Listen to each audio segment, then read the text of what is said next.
안녕하세요. 오늘도 사연살롱을 찾아주셔서 감사합니다. 저는 제가 하고 있는 일에 아주 많은 애정을 갖고 있어요. 제가 무슨 일을 하고 있냐고요? 저는 맛있고 행복한 빵을 만드는 제빵사 이정은이에요.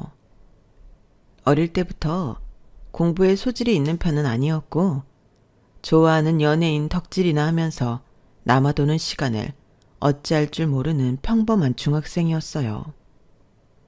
그러다 우연한 기회에 TV에서 제빵에 관련한 다큐멘터리를 보게 되었고, 그 무한한 세계에 매료되었죠. 부모님을 졸라 제빵 학원에 등록하는 것부터 했어요. 학교에서 공부하는 수학 공식, 영어 단어는 그렇게도 안 외워지더니 그렇게 어렵고 긴 이름의 제빵 재료들은 한번 입력하면 언제든 자연스럽게 튀어나오도록 재미있게 공부하게 되었어요. 처음에는 저를 못 믿어하시던 부모님들도 너무 재미있게 배우는 제 모습을 보시고는 드디어 제가 원하는 것을 찾은 것 같다며 좋아하셨죠. 당시 제빵학원에서 저는 가장 어린 학생이었어요. 그래서 다른 분들의 귀여움과 관심을 많이 받았죠. 정은아, 이거 정말 네가 만든 거야? 와, 정은이는 어린데도 정말 손재주가 엄청나다. 지금 다른 모양으로 만들어 보려고 하고 있어요. 나이는 제일 어린데 우리가 정은이 보고 배울 점이 진짜 많아. 열심히 하는 모습이 너무 보기 좋다. 고맙습니다. 고등학교에 가서도 저는 계속해서 제빵학원에 다녔어요. 비록 시간이 좀 오래 걸리긴 했지만 제과 제빵에 관련한 자격증을 최대한 많이 따려고도 노력했어요. 제빵인으로서 필수적으로 따야 하는 것들부터 디저트나 케이크 등을 디자인하고 플랜하는 것들까지 모두 욕심이 나서 도전했어요. 물론 그 중에서 떨어진 시험도 있었지만 그 시도 자체가 제게는 너무 값진 경험이었죠. 제 노력과 열정을 알아봐 주신 학원 선생님 덕분에 수업이 없을 때도 학원에서 얼마든지 연습할 수 있는 공간을 마련해 주셨어요. 그렇게 고등학교 생활도 잘 마쳤지만 저는 대학에 진학하지는 않았어요. 그냥 그건 제 선택이었어요. 대신 집중적으로 어렵고 스스로 필요하다고 생각되는 것들을 더 파헤쳐 공부하기 시작했고, 21살에 대형 브랜드의 베이커리 쪽에 운 좋게 취직이 되었어요. 대학 졸업장은 없었지만 더 가치 있는 자격증 다수 소지자로 특별히 채용이 된 케이스였어요. 첫 직장은 나쁘지 않았어요. 아무래도 유명 브랜드다 보니 제가 생각하는 것들보다 훨씬 다양한 아이디어를 접할 수 있었고 경험할 수 있었어요. 하지만 언제나 늘 똑같은 맛에 똑같은 모양의 똑같은 빵을 기계처럼 굽고 있는 저를 보게 되었죠. 저는 조금 더 넓은 세계로 가기 위해 4년 동안 다닌 회사를 그만두게 되었어요. 사실은 프랑스 쪽으로 제빵학교를 다니고 싶어서 준비하기도 했었는데 집에 안 좋은 일들이 여러 생기면서 제 발목을 붙잡았어요. 부모님은 항상 그것 때문에 제게 미안해 하셨어요. 그때 네가 프랑스에 유학 가고 싶다고 했을 때 아빠 사업만 안 망했어도, 아빠가 갑자기 쓰러지지만 않았어도, 엄마가 교통사고만 안 났어도 정말 미안해 정은아. 아, 엄마는 그 얘기를 언제까지 할 거야. 어차피 다 지난 일이야. 만약에 내가 유학을 가고 나서 그런 일이 일어났어 봐. 더 끔찍하지. 내가 어디 가지 말고 엄마랑 아빠 옆에 더 있으라고 하늘이 나 못 가게 한 거야. 그러니까 그만 미안해해도 돼. 사실 많은 것을 보고 배울 수 있다는 프랑스 유학을 못 간 것은 정말 아쉬운 일이기는 했어요. 그래도 그에 못지않은 행운이 제게 찾아왔어요. 개인 사업자가 운영하는 빵집에서 일을 다시 시작하게 되었는데 이곳에서 너무 좋은 사장님을 만나게 되었던 거예요. 사장님 역시 제빵에 관심이 많은 분이셨는데 저를 직원이 아닌 함께 운영하는 동료로 봐주시고 제 의견 역시 많이 반영해 주셨어요. 그뿐 아니라 피드백도 확실히 알려주셔서 제가 더 크게 성장할 수 있는 곳이었죠. 정은 씨, 이번에 무화과 넣어서 만든 빵 있잖아요. 반응 너무 좋은데? 그래서 말인데 계절 과일을 주재료 한 빵을 좀 해보면 어떨까 싶어요. 디저트는 많이 하지만 빵에 계절 과일을 넣는 경우는 좀 드물잖아요. 네, 좋아요. 저도 같은 생각이었어요. 너무 좋은 사장님을 만나서 저는 그곳에서 7년을 일하게 되었어요. 그 7년이라는 시간 동안 프랑스 유학을 못 간 것이 아쉽지 않을 만큼 다양하고 많은 것들을 배웠죠. 매장 운영도 나쁘지 않았는데 사장님의 개인 사정으로 어쩔 수 없이 가게를 접고 말았어요. 정은 씨는 어디 가서도 정말 잘할 거야. 정은 씨랑 같이 일한 시간이 너무 그리울 거야.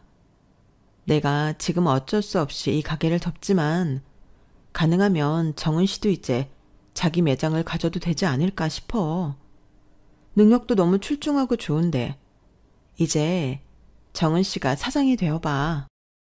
생각지도 못한 사장님의 조언에 저는 제 빵집을 차리는 것에 대해 생각해보게 되었고 당시 교제 중이던 남자친구에게도 의견을 묻고는 했어요. 주석 씨는 어떻게 생각해? 내가 과연 매장을 차릴 준비가 되어 있을까? 당연하지. 나는 정인이 네가 이렇게 빵도 잘 만들고 더 나은 건 없을까 매일 고민하는 네 모습을 보면서 너 같은 제빵사는 어디에도 없을 거라고 생각했어. 네가 매장을 차리고 싶다면 나는 정말 적극적으로 도와주고 싶고. 정말? 고마워, 주석 씨. 대신 나도 부탁이 하나 있어. 뭔데? 네가 매장 낸다고 준비하고 신경 쓰고 또 영업 시작하면 최소 1년 이상은 가게에 온 정신을 쏟아야 할 것 같거든. 맞지? 아무래도 내 가게니까 그렇겠지? 그래서 하는 말인데 우리 결혼 먼저 하자. 어? 너 그거 자리 잡는 데까지 2년은 더 기다려야 할 것 같은데 나 기다리기 싫어. 그냥 정은이 너랑 결혼할래. 그리고 이제는 남자친구 아니고 남편으로 네가 하는 일 더 적극적으로 도와주고 지지해줄래. 나랑 결혼해줘. 남편은 저보다 속이 훨씬 깊은 사람이었어요. 제 사업을 시작하면 여유가 없을 거라며 결혼을 먼저 제안하더군요. 그렇게 저희는 순조롭게 결혼을 올렸고 이제는 정말 제 일에 매진해야 하는 순간이 다가왔어요. 남편은 너무 고맙게도 제게서 모자라는 대출까지 받아서 제 사업을 도와주었어요. 고마워, 주석 씨. 진짜 어떻게 고맙단 말을 해야 할지. 우리 이제 가족이야. 네 돈 내 돈이 어딨어. 이럴 때는 회사원이 좋지. 안 막히고 대출 받을 수 있으니까. 내가 빵집 잘 되면 자기 스카우트해서 올게. 아우, 미리 스카우트 제의까지? 감사합니다요. 남편의 적극적인 도움으로 저는 9개월 뒤 제 매장을 열었어요. 작고 협소했지만 저만의 제빵 무대가 열린 것 같아 기분이 묘하고 흥분되더군요. 아무래도 혼자 하다 보니 전보다 더 일찍 새벽같이 일어나 준비를 하고 빵을 만들었어요. 그래도 전혀 힘든 줄 모르고 일했어요. 저는 그동안의 노하우를 바탕으로 건강하고 남녀노소 누구나 좋아할 수 있는 빵을 만들기 위해 연구에 연구를 거듭했어요. 빵 하면 보통 건강에 가장 큰 적인 밀가루부터 생각나기 마련인데 그 틀을 한번 깨보자 하며 엄청난 공부량과 반복 실험을 더했어요. 하지만 결코 말처럼 쉬운 일이 아니었어요. 찰진 느낌과 예쁜 모양까지 건강한 재료로 하려고 하니 뭐 하나 제대로 되는 것이 없었어요. 주변 분들에게 자문도 구하고 함께 공부했던 지인들까지 직접 찾아가고는 했어요. 그러다 보니 처음에는 빵이 심심하다라고 평해 주시던 손님들도 뭔가 계속 찾게 된다면서 단골들이 하나 둘씩 늘어가기 시작하더군요. 초반에 지지부진했던 매출도 점점 올라가고 나중에는 재료 소진으로 더 일찍 문을 닫아야 하는 경우까지 생겼어요. 저는 그 어느 때보다 몸은 힘들었지만 행복한 비명을 지르면서 빵을 만들고 있었어요. 이제는 저 혼자 감당할 수 없어 직원들까지 두고 매장을 운영하게 되었죠. 주변에 축하가 쏟아졌고 특히 처음부터 큰 도움과 지지를 보여줬던 남편은 본인 일처럼 기뻐해 주었어요. 아유, 우리 이정은 제빵사님 오셨어요. 요즘 너무 바쁘셔서 집에서 우리 와이프님 얼굴 보기가 하늘의 별 따기네요. 미안해 자기야. 내가 너무 바쁘다는 핑계로 자기한테 소홀했지? 농담이야. 우리 와이프 장사 잘 되고 바쁘면 사실 좋은 거지. 그냥 요즘 같이 밥 먹어본 지가 좀 오래된 것 같아서 투정 좀 부려봤어. 내가 그럴 줄 알고 오늘은 맥주랑 치킨 사왔지롱. 얼른 같이 한잔하자. 맨날 새벽 4시에 일어나서 출근해야 된다고 절대 술 안 마시던 사람이 갑자기 왜? 자기, 가게 망한 거 아니지? 내일 하루 매장 오픈 직원한테 부탁했어. 조금 늦게 나가도 돼. 진짜? 와, 이게 얼마 만에 와이프랑 술자리야? 나 눈물 날 것 같아. 아무튼 호들갑은 그동안 너무 나 혼자 바쁜 척한 것 같아서 나도 계속 미안했어.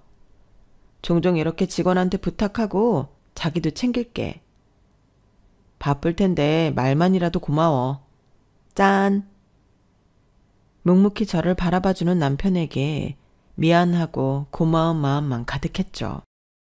그러다 남편이 아주버님 이야기를 꺼냈어요. 남편보다 3살 위였던 형은 몇 해 전 결혼을 했다가 이혼한 돌싱이었어요. 아이는 없었고요. 아, 맞다. 형 저번에 연애 사업 좀 잘 되어 간다고 하더니 드디어 결혼한다네. 정말? 아주버님 대단하시다. 그렇게 해외 출장 많이 다니시고 바쁜데 언제 연애를 하셨대? 여자는 누군데? 형이 프랑스 자주 왔다 갔다 했잖아. 거기서 만난 여자라는데?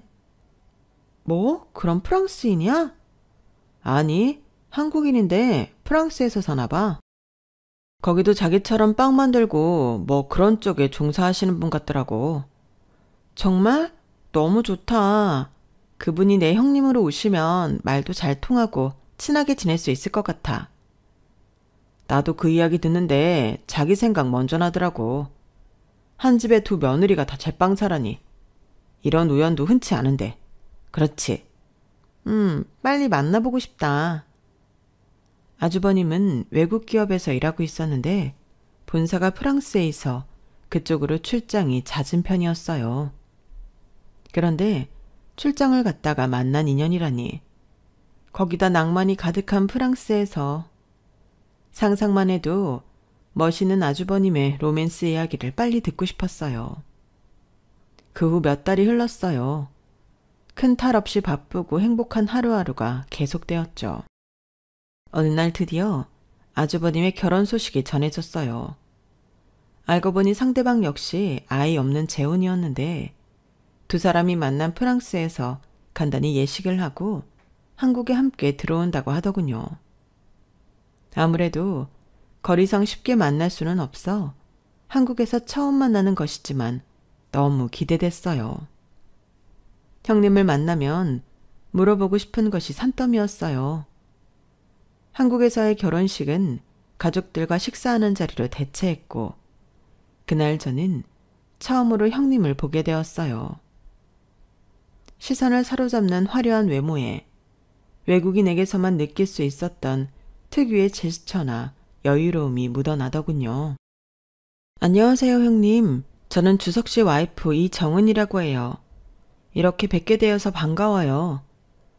아, 주영 씨 남동생의 와이프? 그럼 나한테는 뭐지? 처제? 재수 씨? 동서예요. 동서하고 편하게 부르시면 돼요. 아, 맞다. 동서.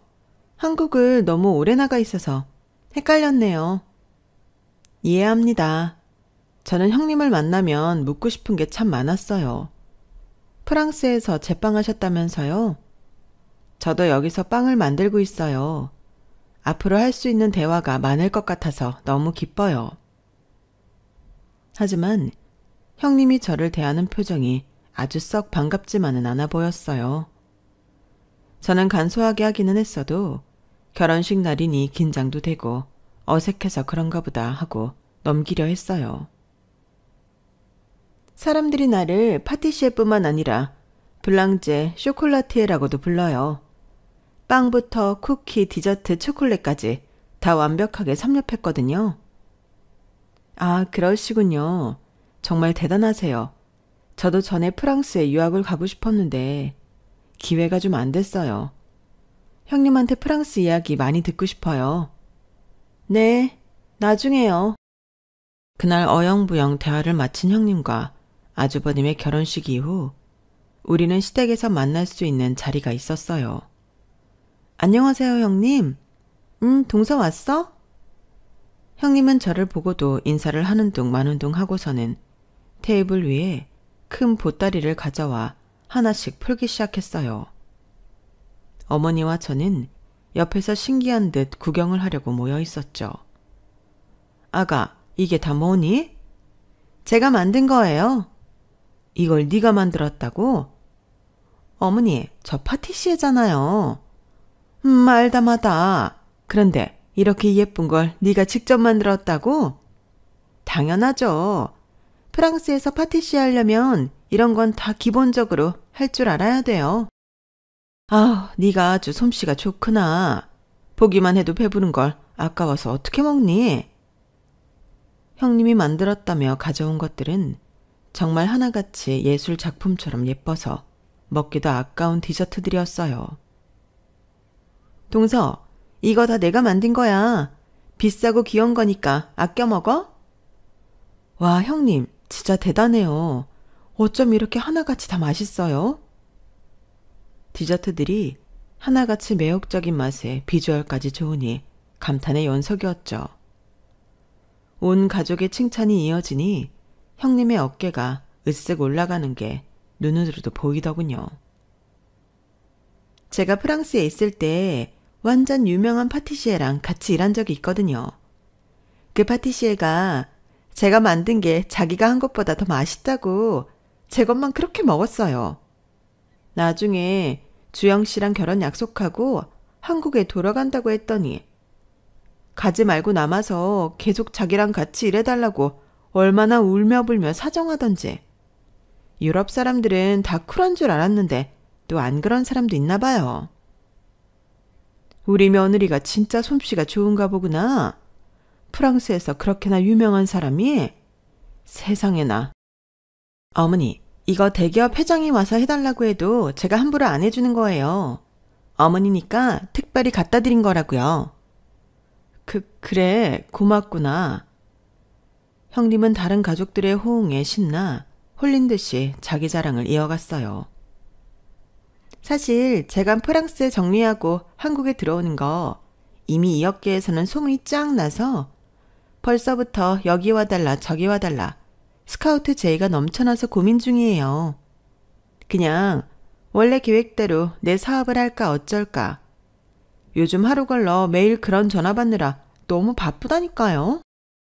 한국 오래 떠나 계셨으니까 스카우트 제의한 곳에 들어가서 일하다가 좀 익숙해지시면 다시 나와서 매장 차리시는 건 어때요? 동서, 지금 동서가 먼저 사업한다고 나한테는 회사 직원으로나 들어가라 이 말이야? 네? 아니요, 형님. 저는 전혀 그런 의도로 말씀드린 게 아닌데. 동서가 여기서 빵집 하는 건 사업 축에도 못 껴. 내가 프랑스에서 했던 매장들을 동서가 한번 봐봤어야 그런 소리가 쏙 들어갈 텐데. 내 실력 지금 봤잖아. 아, 네. 알죠. 형님이 만드신 거 너무 맛있고 예뻐요. 그런데 정말 그냥 한 말이니까 마음에 담아두지 마세요. 미안해요.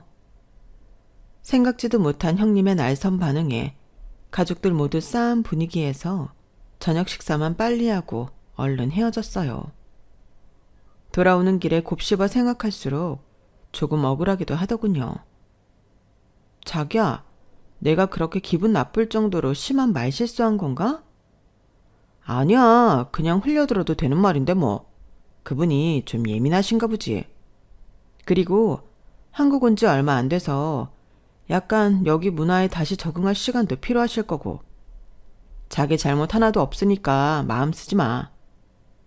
괜히 말 한 번 잘못했다가 저녁 식사 분위기를 망쳐버린 것 같네. 저는 다음에 형님을 만나면 다시 한번 사과를 하고 오해를 풀어야겠다 싶었어요. 얼마 후 뜻밖의 연락을 받았어요. 동서, 나야. 형님, 어쩐 일로 전화를 다 주셨어요? 나 강남에 매장 오픈했어. 놀러 오라고. 매장이요? 빵이랑 디저트류 전문점. 매장 오픈하셨구나. 축하드려요. 동서가 여기 와서 좀 보고 배우고 가야 할 것 같아서. 배우고 가요? 뭘요? 진짜 사업의 모습이 어떤 건지 말이야. 지금 동서가 그 코딱지만한 가게에서 빵 만들어 파는 거 그냥 봉사활동 수준이야. 그게 무슨 말씀이세요?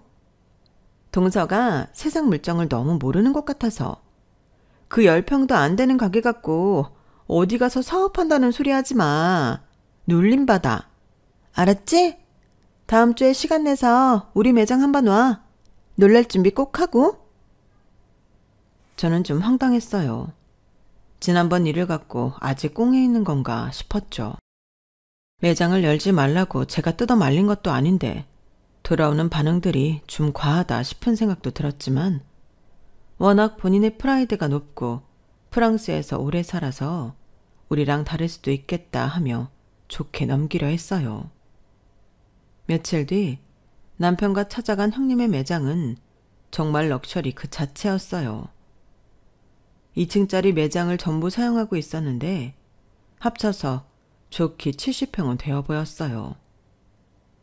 백화점의 명품 주얼리샵처럼 예쁜 디저트들과 초콜릿들이 통유리 안에 고급스럽게 장식되어 있었고요.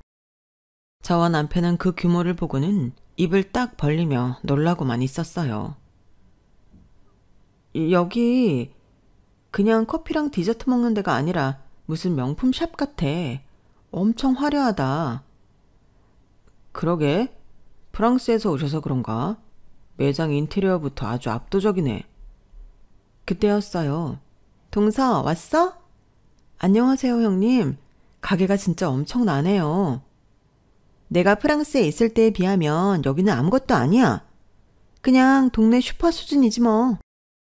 진짜요? 도대체 얼마나 크고 화려하게 하셨던 거예요? 그런 걸 지금 입 아프게 일일이 설명해줘 봤자 동서는 모르지. 프랑스도 안 가봤잖아? 네? 네. 형님의 모안에 저는 갑자기 얼굴이 화끈거렸어요. 그때 눈치를 챈 남편이 화제를 돌려 분위기를 바꾸려 했어요. 아, 맞다. 저희 회사에 이번에 큰 컨벤션 행사가 열리거든요. 다과와 커피를 제공해야 하는데 형수님네 매장을 제가 추천해 볼까요? 오픈한 지 얼마 안 됐으니까 그런 쪽으로 홍보가 들어가면 찾는 손님도 많아질 테고 도움되지 않을까 싶어서요. 지금 홍보 하나도 안 했는데도 이렇게 사람들이 몰려오잖아요. 이런 게 진짜 실력이에요. 그런 거 하나 잘못만 탔다가 골치만 아프고 됐어요. 아, 홍보가 따로 필요 없으시구나. 저는 혹시 형수님한테 조금이나마 도움이 되지 않을까 싶어 여쭤본 거예요. 도와주려면 동선의 빵집이나 도와주지 그래요? 홍보야말로 거기가 필요할 것 같은데. 동서, 하루 매출이 얼마나 돼? 매출이요? 그냥 본점보다 조금 더 나오기는 해요.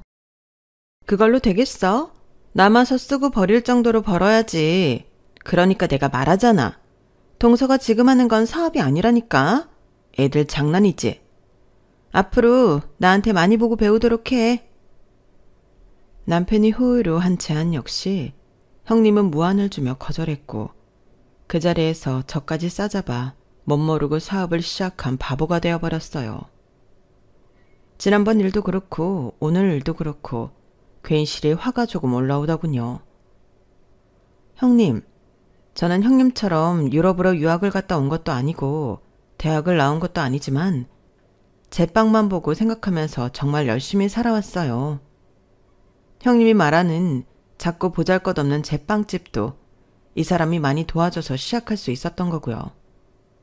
형님이 보시기에는 제가 아는 빵집은 우습고 애들 장난 같겠지만 저의 피, 땀, 노력과 남편이 적극적으로 지원하고 소중한 결과예요. 자꾸 제 가게를 비하하시는 말로 들리는데 이제 안 그러셨으면 좋겠어요. 저는 용기를 내어 또박또박 말했어요. 그러는 동서가 만드는 빵은 뭐가 특별한 거라도 있어? 저는 빵도 건강하고 영양가 있을 수 있다는 것을 알리고 싶어서요. 많은 시행착오가 있었지만 몸에 좋은 빵을 만들어내는 거예요. 뭐? 빵이 건강? 영양가? 이것 봐. 이래서 내가 말을 안 하려고 해도 할 수 없이 하는 거야. 동서, 초등학생이야? 건강하고 영양가 있는 빵이 뭐야? 그런 게 팔려? 사람들이 맛있다고 그걸 사서 먹을 것 같아? 초반에는 삐걱거리기도 했지만 이제는 조금씩 자리 잡아가고 있어요.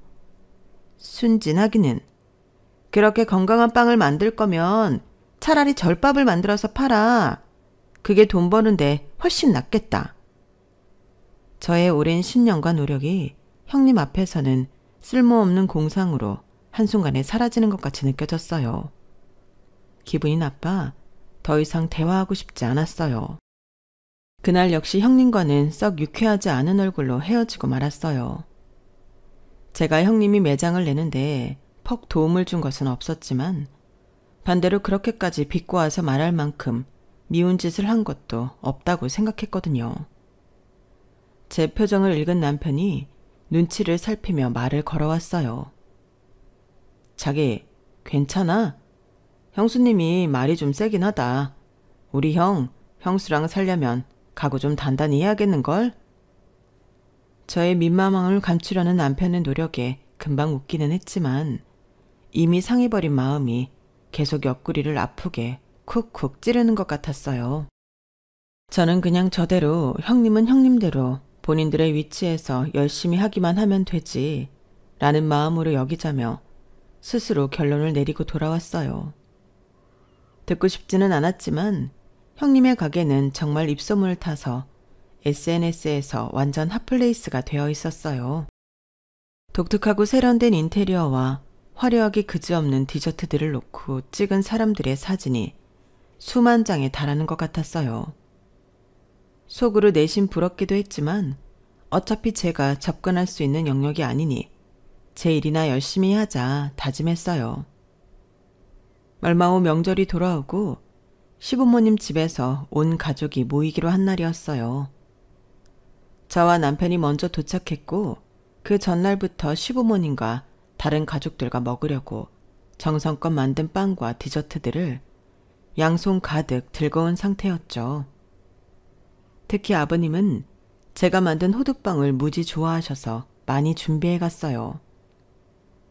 얘야 정은아, 내가 전국 팔도를 돌아다니면서 먹어본 빵 중에 네가 만든 게 제일 맛있더라. 호두 풍미를 이렇게까지 살린 빵을 본 적이 없어. 그리고 예전에는 밀가루 범벅인 빵을 먹기만 하면 그렇게 설사를 하고는 했었는데 정은이 네가 만든 빵을 먹고서부터 설사도 하나 안 하고 소화도 잘 되는 것 같고 그렇다. 네 말대로 건강한 재료들로 만들어서 그런지 기분 좋게 배부른 느낌이라고 할까? 아무튼 우리 며느리가 만든 빵망 있으면 평생 밥 안 먹고 살아도 배부를 것 같다. 아버님, 그렇게 이야기해 주셔서 감사해요. 아직 갈 길이 멀고 많이 부족한데 이렇게까지 칭찬해 주시다니 감사합니다. 내가 더 고맙지. 그때였어요. 아주버님과 형님이 도착해 문을 열고 들어오더군요. 아버님, 어머님 안녕하세요. 저희 왔어요. 안녕하세요, 형님. 동서도 먼저 와 있었네? 그런데 이게 다 무슨 빵이야? 혹시 동서가 만들어서 갖고 온 거야? 네, 다 같이 나눠 먹으려고요. 형님은 코웃음을 치며 말했어요. 어머, 비주얼 좀 봐. 진짜 촌스럽다. 이런 촌스러운 빵 너무 오랜만에 봐서 반갑기까지 하네. 네? 그 순간 형님은 제 빵을 한 입 베어 물고 오물오물 하더니 싱크대에 가서 퇴하고 뱉는 게 아니겠어요? 이게 빵이야? 뭐 이렇게 밍밍하고 그린 맛이 나? 그 순간 저를 포함한 다른 식구들 모두 얼음장처럼 굳어버렸어요. 이거는 귀리랑 검은 콩을 재료로 해서. 형님은 제 말을 싹둑 자르며 말했어요. 또 건강한 빵? 동서, 건강만 하면 뭐해. 이렇게 맛대가리가 없는데. 파티시에가 무슨 헬스 트레이너야? 자꾸 왜 건강하면서 그래. 파티시에는 기본적으로 맛있고 예쁜 걸 만들어야지. 그런 마인드로 사업한다고 그러니까 돈이 안 벌리는 거야. 형님만큼은 아니겠지만 저희 매출도 아주 나쁜 성적은 아니에요. 단골들도 점점 늘고 있고요. 거기 가는 손님들 입맛도 참 수준이 어느 정도인지 알겠다. 네? 형님, 계속 듣고 있자니 진짜 말씀이 좀 지나치시네요. 프랑스 학교에서 유학한 사람은 절대 동서처럼 이런 것 갖고 사업한다면서 돈 받고 파는 짓 안 해. 어디 노숙자한테나 나눠주고 그러면 몰라도. 형님. 저는 정말 화가 머리끝까지 올랐어요. 형님이 프랑스에서 얼마나 유명했고 얼마나 잘 만들었는지는 모르겠지만 나름 제 인생에 담긴 빵들이에요. 그렇게 형님한테 저질 취급 받을 애들이 아니라고요. 그래, 동서, 그 동네에서 많이 팔아. 나는 내 것 팔아서 대한민국 돈 다 쓸어 담을 테니까. 그게 바로 실력 차이인 거야. 알았지? 시부모님 역시 형님의 말이 지나치다며 쓴소리를 해도 형님은 전혀 미안한 기색 없이 오히려 말대답을 하더군요. 제가들이 비싼 디저트들 다 잘 드시고는 왜 그러세요? 그거 대통령이 와서 해달라고 애원을 해도 해줄까 말까 한 것들인데? 이런 쓰레기 같은 빵들에 제 것을 비교하시면 많이 섭섭하죠. 그 말과 동시에 형님은 제가 가져온 빵들을 싱크대 개수대에다 쏟아버렸어요. 저희는 모두 놀라 눈이 휘둥그레해졌어요. 형님! 태연하게 싸가지 없는 모습을 시전하고 있는 형님에게 아주버님도 화가 나 데리고 나가더니 밖에서 한동안 큰 소리가 좀 나는 것 같았어요. 남편은 제 옆에서 안절부절해하고 있었죠. 아, 형수님이 도대체 뭐 때문에 우리 와이프한테 이렇게 모질게 대하실까? 내 빵들을 다 버렸어. 아가, 내가 깨끗하게 다 씻어서 먹을 테니까 걱정하지 마. 마음 푸르렴. 포장도 잘해왔구만. 오히려 시댁 식구들은 저를 걱정해 버려졌던 빵들을 다시 꺼내 털어가면서 맛있게 먹어줬어요. 하지만 힘도 다 빠지고 기도 다 빨린 저는 결국 시댁 식구들과 저녁도 못 먹고 집에 와버렸어요. 너무 화가 나고 일도 마음에 안 드는 형님이지만 저와의 사이보다 다른 시댁 가족들과의 사이도 생각해야 되니 더 이상 큰 소란은 만들지 않고 넘어가기로 했어요. 프랑스에서 빵 좀 만들어 본 게 얼마나 잘났길래. 형님이고 뭐고 이제 필요 없어. 내가 더 열심히 해서 더 잘 나가고 더 좋은 빵 만들 거야. 그 일이 있은 후 저는 자연스럽게 형님과 연락을 끊었고 별다른 큰 이슈 없이 각기 생활을 계속하고 있었어요. 수개월 후 저는 한번 가봤던 형님의 그 화려한 매장을 텔레비전의 한 요식업 폭로 프로그램에서 다시 볼 수 있었어요. 형님의 디저트 가게가 사실 겉만 화려하고 속은 다 거짓이라는 내부 고발자의 제보로 취재가 시작되었더군요. 알고 보니 형님이 직접 플랜하고 만들어냈다는 디저트들은 전부 각기 다른 외부 업체에서 공수해온 것들이었어요. 형님은 최대한 다양해 보이고 종류가 겹치지 않게 여러 디저트 제조업자들과 계약을 한 것 같았어요. 당연히 계약 조건에 이 일에 대한 함구 약속 조항이 필수로 들어가 있었고요. 문제는 이 모든 것을 귀한 재료들로만 선별해 파티시에가 수제로 만든 럭셔리 디저트라고 거짓 광고를 했던 게 걸리고 만 거예요. 형님 가게의 케이크들은 다른 곳들보다 양도 훨씬 적은데 기본 조각당 3만 원 이상 하거나 그보다 더 비싼 것들이 대부분이었어요. 어지간한 백화점 디저트들도 엄두를 못 낼 정도로 프리미엄을 붙여서 올려놨던 거예요. 자신이 디저트의 본고장에서 배웠다는 프라이드도 실력도 있었다면서 왜 다른 업체에서 제품들을 구해온 건지 이해가 되지 않았어요. 한편으로는 프랑스에서 어쩌고 저쩌고 하며 잘난 척하고 떠들어댔던 소리도 거짓말이었나 싶더군요. 결국 직접 만들어 하루에 판매할 수 있는 개수 제한이 있다고 한 것도, 터무니없는 가격으로 사람들을 우롱한 것도 모두 미디어를 통해 들통이 나고 말았죠. SNS를 타고 급속도의 인기를 누렸던 형님의 매장은 또 그만큼 급속도로 기울기 시작했어요. 유명 파티시에의 대국민 사기극, 강남 럭셔리 디저트 매장의 추악한 민낯, 수제인 듯 수제 아닌 수제 같은 너, 원가는 3,000원, 소비자가는 48,000원 등등 자극적이고 비난받기 쉬운 문구들로 사람들은 형님의 매장을 낙인 찍기 시작했어요. 결국 형님 매장은 급감한 매출로 인해 비싼 월세와 직원 월급을 감당하지 못하고 2달 만에 문을 닫고 말았어요. 지나가는 사람들마다 나쁜 매장이라며 손가락질을 하고 지나가기도 하더군요. 그 일 때문에 형님과 아주버님은 짧은 결혼 생활을 마치기로 했어요. 아이도 없고 둘 다 2번째 결혼이라 그런지 큰 고민 없이 쿨하게 헤어지는 모습에 내심 놀라기도 했어요. 어쨌든 앞으로 나도 형님을 만날 일은 없겠다 싶었죠. 그 후 1년 정도 지난 시점이었어요. 오랫동안 사람들에게 오르내릴 것 같던 형님 매장의 사건도 거의 다 잊혀져 가고 있을 때쯤 연락을 한 통 받았어요. 여보세요? 나야 동서. 동서라고 해도 되나? 형님? 목소리 알아듣네. 이제 완전히 볼일 없는 남남 사이인 책에 뜬금없이 전화를 걸어왔다는 것에 너무 놀랐어요. 아주버님이랑도 이혼하셨는데 1년 만에 어쩐 일로 전화를 했어요? 다른 게 아니라 동선의 빵집 장사 잘 돼서 확정했다면서. 들으셨어요? 네. 다행히 지금 가게 바로 옆에 하나가 나와서요. 바로 계약했죠.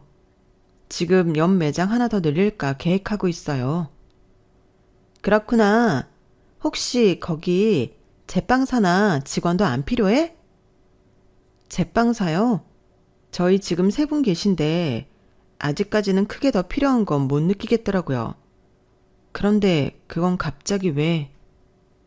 알다시피 우리 매장 그 사건 이후로 나를 받아주는 곳이 없어서 얼굴도 다 팔려서 다른 데는 얼씬도 못하겠고 염치 없지만 혹시 동서빵 가게에서라도 좀 일할 수 있나 해서. 나 지금 쌓인 빚도 너무 많아서 어떻게든 일해서 돈 벌어야 하거든. 어이가 없더군요. 아주버님이랑 헤어진 게 언제인데 아직도 동서 타령이라니. 그 잘난 프랑스 이력 갖고 있잖아요. 다시 프랑스라도 가서 파티시에 일하면 되지 않나요? 굳이 여기서 이렇게 저한테까지 연락하면서 일 구하실 필요 없지 않나 싶은데요. 사실은 나 프랑스에서 추방당한 거야. 네? 추방이요? 주영 씨도 몰라. 그냥 내가 선택해서 거기 다 정리하고 나온 건 줄로만 알아. 알고 보니 정말 그 여자의 상황이 가관도 아니더군요. 처음에 프랑스에 간 것은 맞지만 자신이 유능한 파티시에라는 것도 유명한 사람과 함께 일했다는 것도 다 거짓이었어요. 그냥 어떤 마을의 빵집에서 직원으로 일했는데 사장 내외가 급한 일이 생겨 여자에게 가게를 맡기고 한동안 자리를 비웠던 거예요. 그 당시 아주버님을 막 알던 시기였고 본인 스스로를 프랑스에서 크게 사업하는 사장이라고 포장해서 속였던 것이죠.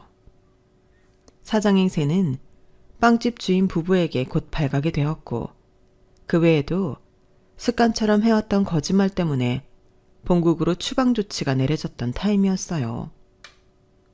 프랑스에 계속 머무는 것이 아니라 잠깐 출장으로 왔다 갔다 했던 것이라 아주버님 역시 그 여자에 대해 정확히 파악하고 알아볼 시간 없는 것을 노려 여자가 서두르며 결혼 이야기를 꺼냈던 것이고요.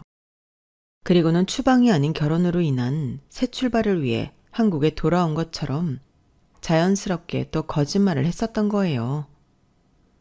본인 입으로 이런 사실을 다 실토하고서는 제게 일자리를 좀 마련해달라고 하는 뻔뻔함에 한 번 더 놀라게 되더군요. 그런 사람이 여태껏 제 빵집과 제가 만든 빵을 쓰레기 취급했다는 것이 우습고 어이없더군요. 저는 그 여자의 말을 모두 듣고는 거절한다는 말도 할 것 없이 전화를 그냥 끊어버리고 말았어요. 도와주기도 싫을 뿐더러 도와줄 수도 없는 이유조차 말해주기 싫었어요.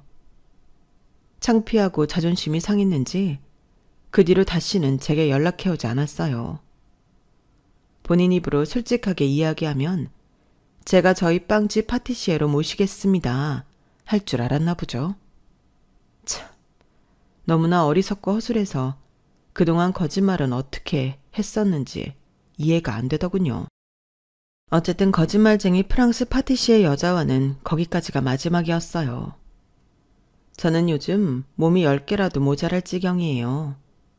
한 번은 남편 회사에서 직원들 워크숍 행사가 있었고 제가 전날 밤을 꼴딱 세우며 건강한 샌드위치 50개를 완성해서 보냈죠. 샌드위치 맛을 본 직원들 중에 파워 블로거이면서 인플루언서인 동생을 둔 사람이 있었던 거예요. 독특한 재료를 사용한 것과 건강을 생각하며 만든 제 빵에 대해 그분이 적극 홍보해주고 좋은 리뷰를 해주면서 제 빵을 찾는 사람들이 기하급수적으로 늘어나게 되었어요. 그래서 지금은 매장을 더 편하고 안락한 곳으로 옮긴 상태예요. 바로 전 형님이었던 여자가 자신만만하게 오픈했던 그 2층짜리 디저트 샵보다 더 크게 말이에요. 저는 인테리어를 제 빵의 주제와 맞게 소박하고 꾸밈이 없지만 누구나 찾아와 편하게 쉴 수 있는 빵집으로 새 단장을 했어요. 이제는 2층 건물 전체를 사용하여 50명이 넘는 직원과 함께 발전을 거듭하는 빵집의 사장이 되었답니다. 최근에는 처음 빵집을 차릴 때 보태준 남편의 대출금을 3배로 불려서 갚아주기도 했어요. 그걸 보고 자꾸 남편이 회사를 그만두고 제 빵집에 와서 아르바이트라도 하고 싶다고 쌩떼를 쓰지만 잘 어르고 달래 여전히 웃으며 행복한 하루하루를 지내고 있어요. 여러분들도 모두 평생 행복한 시간만 있기를 바랍니다. 제 이야기는 여기까지예요. 들어주셔서 감사합니다. 여러분, 사연 댓글에 응원과 현명한 조언 부탁드려요. 좋아요와 구독은 저에게 큰 힘이 됩니다. 오늘도 좋은 일 가득하세요.